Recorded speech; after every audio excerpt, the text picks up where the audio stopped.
এই বর্তমান বিশ্বকাপ ফুটবলে সবচেয়ে বেশি, এটা পত্রিকার রিপোর্ট, অনলাইনের রিপোর্ট, মিডিয়ার রিপোর্ট, এই তিনটা দেশের বিশ্বকাপে সবচেয়ে বেশি আয় হচ্ছে ওই মানুষদের যে এই সমস্ত নারী দেহ বিক্রি করে।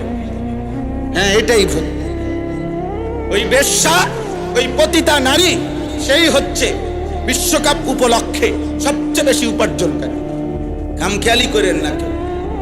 ভাত খাওয়ানোর আখেরাত এক কথা না, বিল্ডিং করানোর আখেরাত এক কথা না, কোলান বিয়ে দিস ফাটানোর আখেরাত এক কথা না, জমি কিনুনার আখেরাত এক কথা না, মাতবুরি সাদওয়ানে কপ মারোনার আখেরাত এক কথা না, গ্রামে মাতবুরি আর নেতাগিরি করোনার আখেরাত এক কথা না, এক কথা না।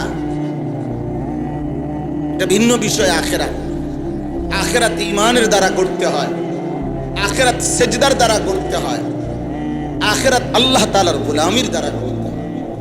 প্রিয় ভাই আমার, বাপ আমার, অনেক বয়স্ক মুসলমান ফুট বিদেশ পাঠাইয়া বাড়ির বিল্ডিং কইরা জমি কিনা হয়ে গেলে নিশ্চিন্ত হয়ে যায়। পানখানা দেখলে বোঝা যায় চাচা নিশ্চিন্ত। এই জন্য একটার পর এক খিলির পর আরেক খিলি পান খাইতেছে।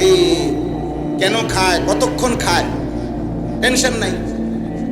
চা দোয়ানের বসা দেখলেই বোঝা যায় পেরেশানি মুক্ত, ঝামেলা নাই। বাজার সাজার টাকা পয়সার লাইন হয়ে গেছে। গপ মারা দেখলে বোঝা যায় অহংকার, অহংকার। আমি নিজে জিজ্ঞাসা করছি, চাচা আপনি এখন কি করেন? চাচা কি করেন আপনি? তারা দুইজন বিদেশ। এই চাচা এটা করে। আপনাদের জিজ্ঞাইলাম আপনি কি করেন? তারা দুইজন বিদেশ। বুঝেন নাই? মানে সবকিছু আমার তো লাইন হয়েছে, তারা দুইজন বিদেশ। এইটা নিয়ে আপনারা জিজ্ঞাইছি, যে আপনারা জিজ্ঞাইছি আপনি কি করেন? তারা দুইজন বিদেশ। অসংখ্য ছেলে, এই দুশ্চরিত্র যত ছেলে বখাটে, নামাজ নাই, সেজদা নাই, আল্লাহ নাই, রসুল নাই, পাক নাফাক নাই, হালাল হারামের পার্থক্য নাই, চুল, চেহারা, ঈমান, ইসলামের কোনো চিহ্ন নাই, নারী, ছবি, জিনা, মদ, জুয়া, ব্যভিচার, মোবাইলের অসভ্যতা। এই হাইওয়ানদের মূল কারণ একটাই, যে ও জানে ওর বাবা তো ঠিক মতো উপার্জন করছে, দেশে হোক বিদেশে হোক। অতএব আমার বাবা যেহেতু উপার্জন করতেছে, আর আমার বাবাই যেহেতু আমাকে বাধা দিচ্ছে না, মাই যেহেতু বাধা দিচ্ছে না, আমার বাধা দিবে কে? আমার কথা হয় আমনে কাটা মিয়া, আমার আব্বাই তো আমারে কিছু কয় না, আমার মাই তো আমারে কিছু কয় না, আপনি কি তা পারেন মিয়া? জান মিয়া, আপনার ফতে আপনি জানবি, আরেকজনের মাতপুরি করতে নাইছেন মিয়া, বলেন নাই তো? 14 বছরের ছেলে আল্লাহ ভুলে গেল কেন? 16 বছরের ছেলে এত কম বয়সে আরেকটু তো ডর ভয় থাকার কথা। এত অল্প বয়সে এত বড় বেয়াদব। এই বেয়াদব 365 দিনে একদিনও ফজরের নামাজ এত কম বয়সে পড়ে না। এত নিকৃষ্ট বেয়াদব, আপাদ মস্তক বেয়াদব। এটা পুরাটা বেয়াদব, এটা পুরাটা বেয়াদব, 100% বেয়াদব, 100 বেয়াদব, 100 বেয়াদব। যার কপালে সেজদা নাই সে পুরাটা বেয়াদব। বেনামাজি শতভাগ বেয়াদব, বেনামাজি শতভাগ বেয়াদব, বেনামাজি শতভাগ নিকৃষ্ট, বেনামাজি শতভাগ হাইওয়ান, বেনামাজি মানুষরূপী পশু। বেনামাজির লজ্জা নাই, বেনামাজির কৃতজ্ঞতা নাই, বেনামাজির সবর নাই, বেনামাজির হায়া নাই, বেনামাজির বিবেক নাই, বেনামাজির বিবেচনা নাই। কারণ এত বড় কায়নাত যাকে যে তাকে দিচ্ছে, সে তাকে সেজদা করে না, তার বিবেক আসলে বলেন না কেন? আল্লাহ তাকে কত বড় কায়নাত দিচ্ছে, এই বেয়াদবের কোনো বিবেক আছে? বেনামাজি বিবেকহীন, বেনামাজি বিবেকহীন, বেনামাজি নির্লজ্জ, বেহায়া। মনে রাখবেন বাপ, জওয়ান হোক আর বুড়া, বয়স কম হোক আর বেশি, শিক্ষিত হন আর অশিক্ষিত হন, যার কপালে সেজদা নাই, আপনি যদি বলেন আর নাই তো আপনি প্রতিবাদ করেন। আমি এখনই বসি, দাঁড়ায় বলেন, এখন বলেন। আপনি এখানে দাঁড়াইয়া প্রমাণ করে দেন, আমি মাইক দিচ্ছি। বেনামাজি হওয়া সত্ত্বেও আমি ভদ্র, কিভাবে? আপনি এখানে বলেন।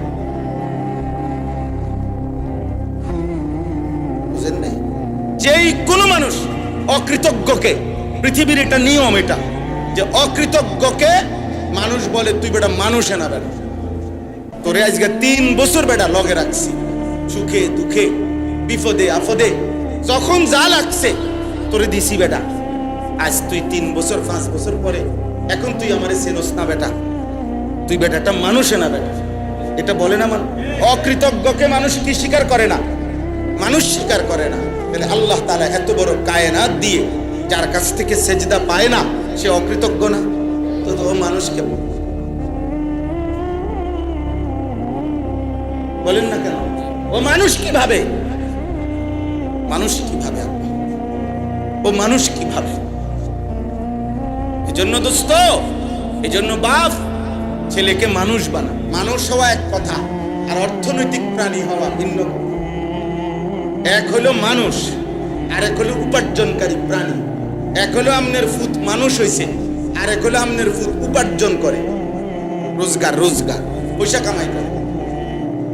এটা ভিন্ন জিনিস।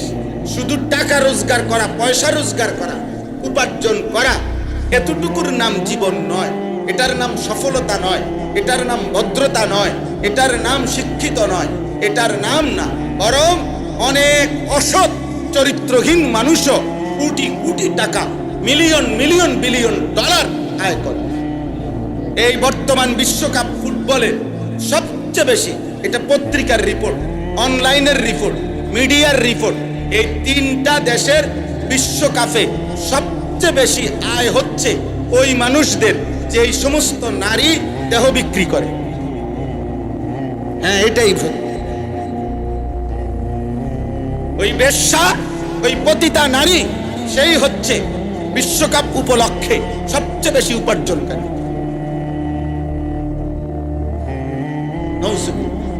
নাউজুবিল্লাহ। দেন দয়া করে আব্বা, অতএব আমার কথায় রাগ হবেন করা শুধু আফসোসের ব্যাপার। মুসলমান তার ছেলে টাকা রোজগার করে, ফুলাটা লাইনে আছে, টাকা নাই, রোজগার করে না, ফুলাগারে কোনো লাইন করে দিয়ে যেতে পারছি না।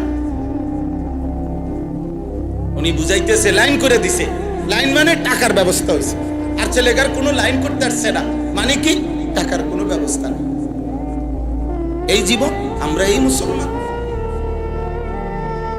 আমাদের জীবন উপার্জন না, আমাদের জীবন ইবাদত, আমাদের জীবন আখিরাত, আমাদের জীবন বন্দিগি, আমাদের জীবন সেজদা, আমাদের জীবন আল্লাহ তাআলার গোলাম।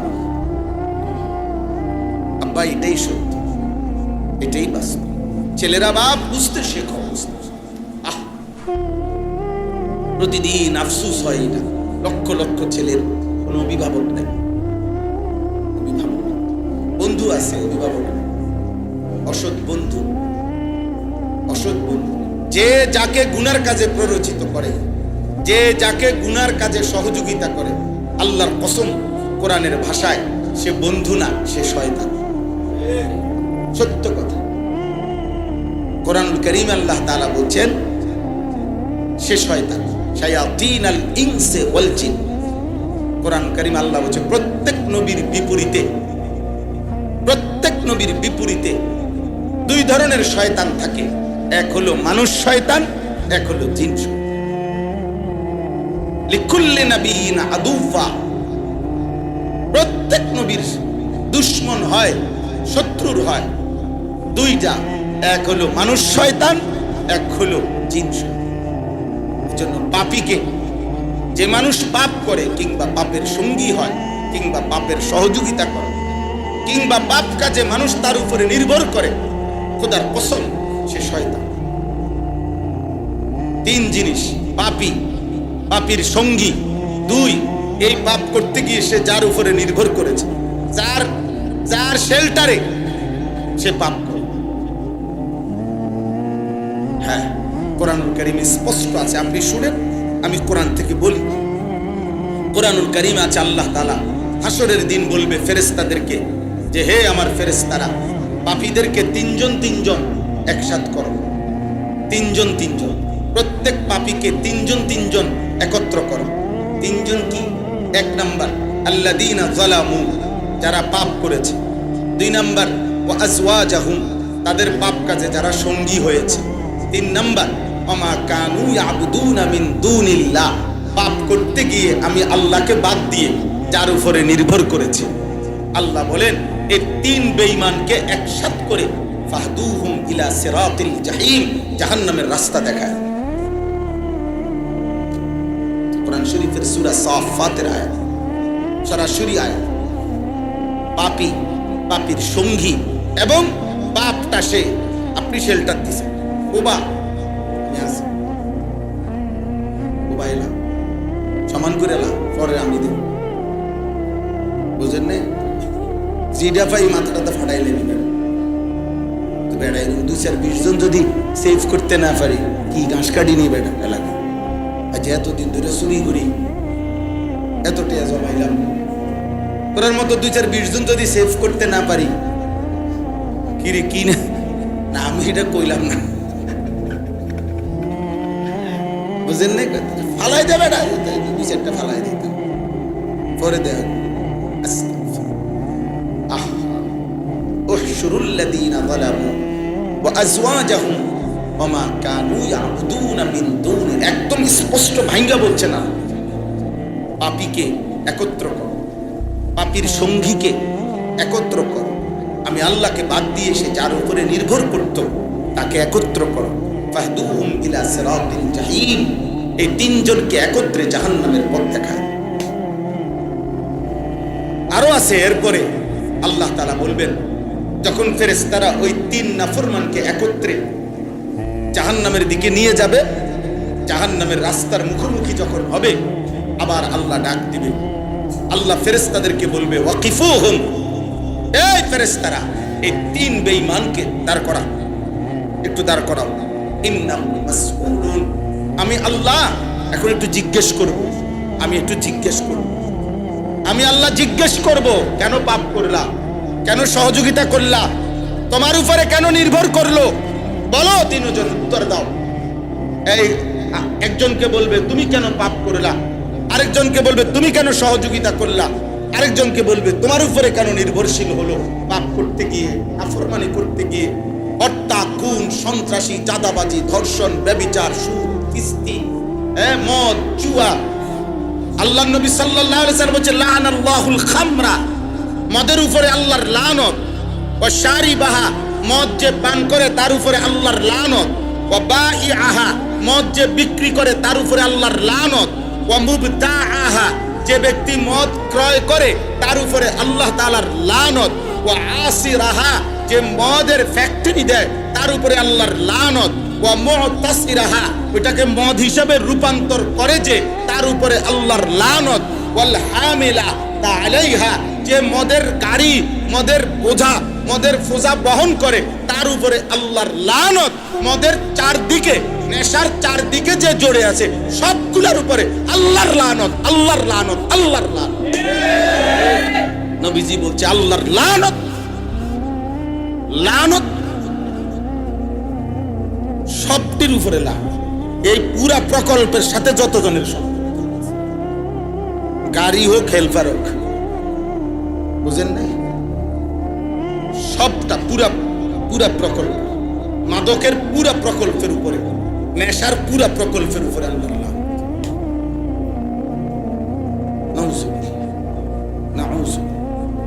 দোস্ত, জিন্দেগি কঠিন হয়ে যাচ্ছে। আপনাদের বাবা যারা বসে আছেন, আপনাদেরকে বললাম, আপনারা চোখের সামনে পতন দেখতেছেন, আপনারা চোখের সামনে বরবাদি দেখছেন।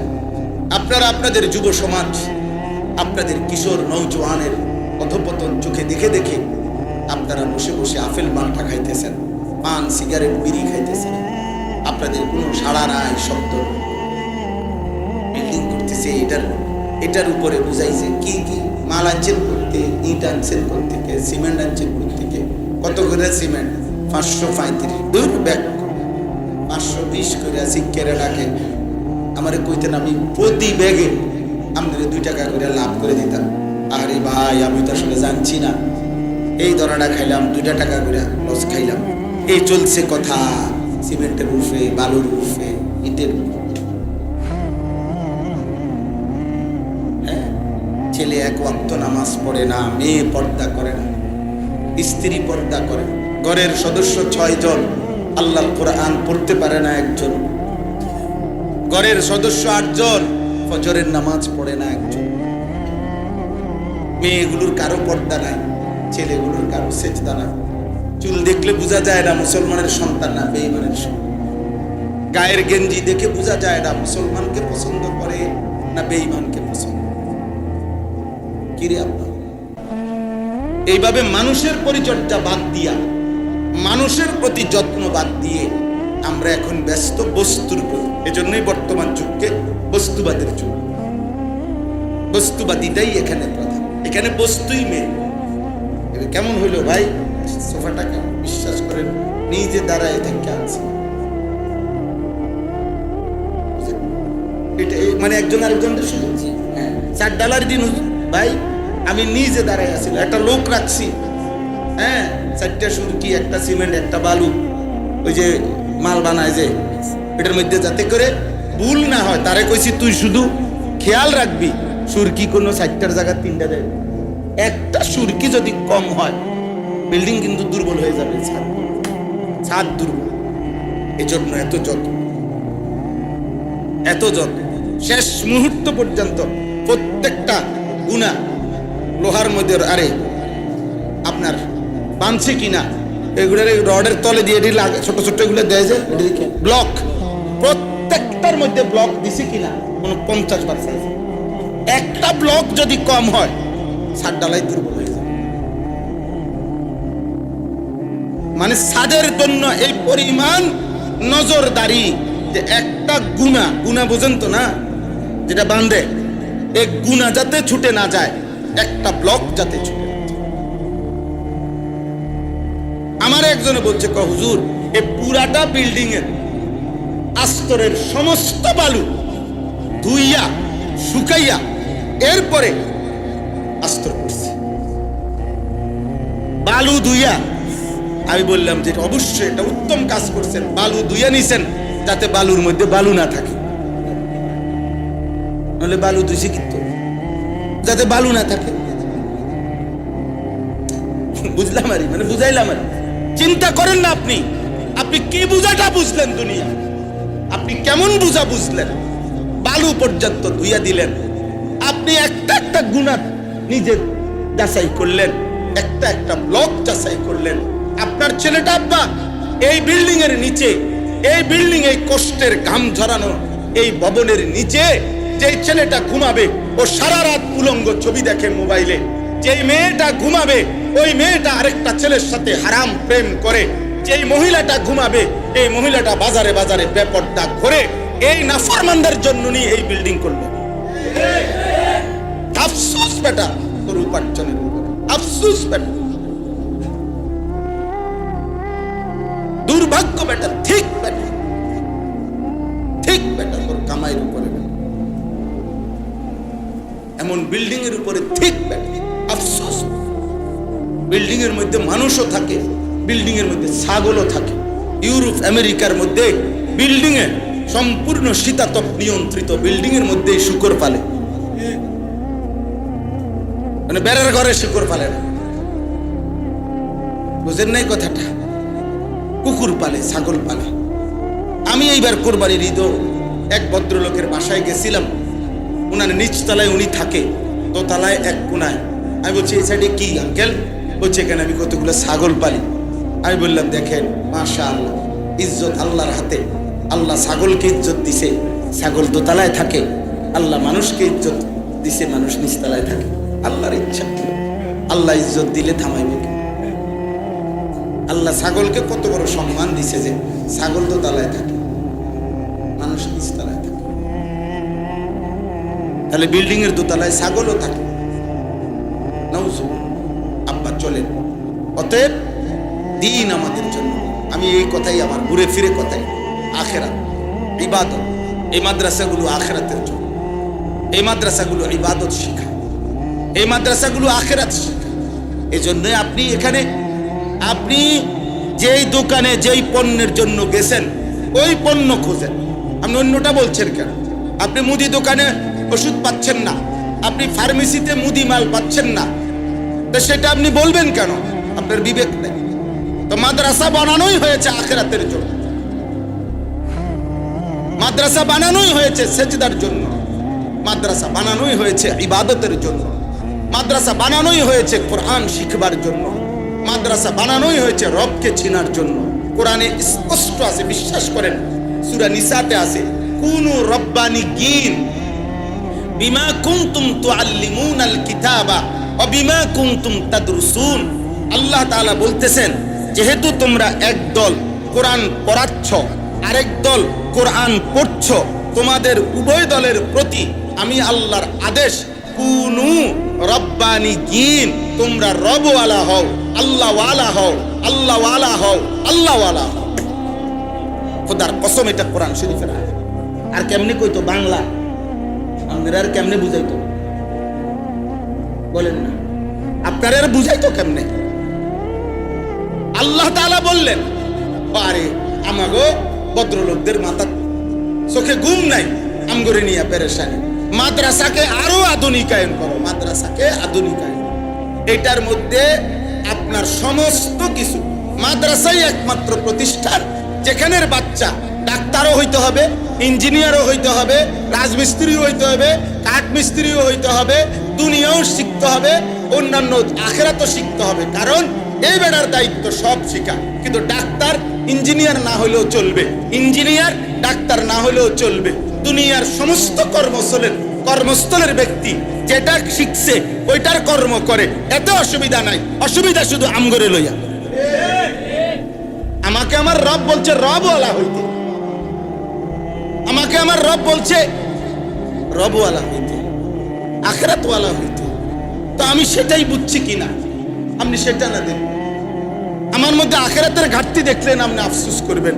হুজুর মানুষ আমল কই, হুজুর মানুষ চরিত্র কই, হুজুর মানুষ নামাজ কই, হুজুর মানুষ সেজদা কই, হুজুর মানুষ তাসবিহ কই, হুজুর মানুষ তেলাওয়াত কই, হুজুর মানুষ পাক নাফাক কই, হুজুর মানুষ হালাল হারাম কই, হুজুর মানুষ কবরের ভয় কই, হুজুর মানুষ জাহান্নামের ভয় কই। এটা যার সাথে ত্রুটি, যেই হুজুরের মধ্যে ত্রুটি, তার জন্য আপনি আফসোস করেন। বুঝেন নাই আমার কথা? তার জন্য আপনি কি করে যুক্তি আছে, আফসোস করার যুক্তি আছে। কিন্তু আমরা এটা বুঝি, মাদ্রাসাত পড়ে কি হইব? তা আপনি যেহেতু জানেন না, তা আপনি কি পড়াইবেন? কোরআনুল কারীমে আল্লাহ বলছে কুনু রাব্বানিয়িন। এই শব্দটা মনে রাখবেন, কুনু বলেন রাব্বানিয়িন। এই রাব্বান মানে রব মানে কে? এই রাব্বানি মানে আল্লাহওয়ালা, এটাই অর্থ। আল্লাহওয়ালা, আল্লাহওয়ালা হও। আল্লাহ বলছে তোমরা কোরআন পড়াচ্ছ, তোমরা কোরআন পড়ছ, তোমাদের উদ্দেশ্য তোমরা রবওয়ালা হও, রবওয়ালা হও। হ্যাঁ, কেউ চালওয়ালা, কেউ ডালওয়ালা, কেউ মাছওয়ালা, কেউ তরকারিওয়ালা, কেউ সিনজিওয়ালা, কেউ অটোওয়ালা, কেউ রিক্সাওয়ালা, কেউ ঠেলাওয়ালা, কেউ কুলিওয়ালা। আর আল্লাহ তাআলা বলেন দিন যারা শিখতেছে তারা রবওয়ালা। তারা কিওয়ালা? রব, আল্লাহওয়ালা, আল্লাহওয়ালা। এখানে কমতি হইলে সেটার জন্য চেষ্টা কর, আরো চেষ্টা কর। আজকেও আমি আসরের নামাজের পরে এই কসবা উপজেলার হাফেজ আলেমদেরকে অল্প একটু নসিহত করার সুযোগ হয়েছে। শুধু আলেমদেরকে, উনাদেরকে এটা বলছি অনেকক্ষণ যে ভাই এটা ধরুন, যে আমার মধ্যে ঈমান, ইলম, আমল, তাকওয়া, আল্লাহর ভয়, গুনাহমুক্ত জীবন এটা যেন না হয়, আমার চরিত্র যেন নষ্ট না হয়, আমার আখলাক যেন নষ্ট না হয়, আমার দ্বারা যেন কোনো হারাম না হয়, আমার দ্বারা যেন কোনো আমার শাহওয়াতের কারণে আমার উলামা সম্প্রদায়, আমার মাদ্রাসার জগৎ যেন লজ্জিত না হয়। আমি একজনের কোনো পাপ, আমি হারাম উপার্জন করলাম অথবা আমি হারাম যৌন চাহিদা পূরণ করলাম, তো পুরা উলামা সমাজ যেন আমি একজনের নাফরমানির কারণে এত বড়, এত দিনের 1450 বছরের এলেম আমলের খেদমত যারা করছে তাদেরকে তুমি কলঙ্কিত করো না। কোনো একজন আলেম, কোনো একজন হুজুর, কোনো একজন উস্তাদ, কোনো একজন ব্যক্তির বদ আমল হতেই পারে, থাকতেই পারে, কিন্তু এই কারণে 1450 বছরে এলেম আমলের এই সিলসিলা সব বৃথা। বলেন না কেন?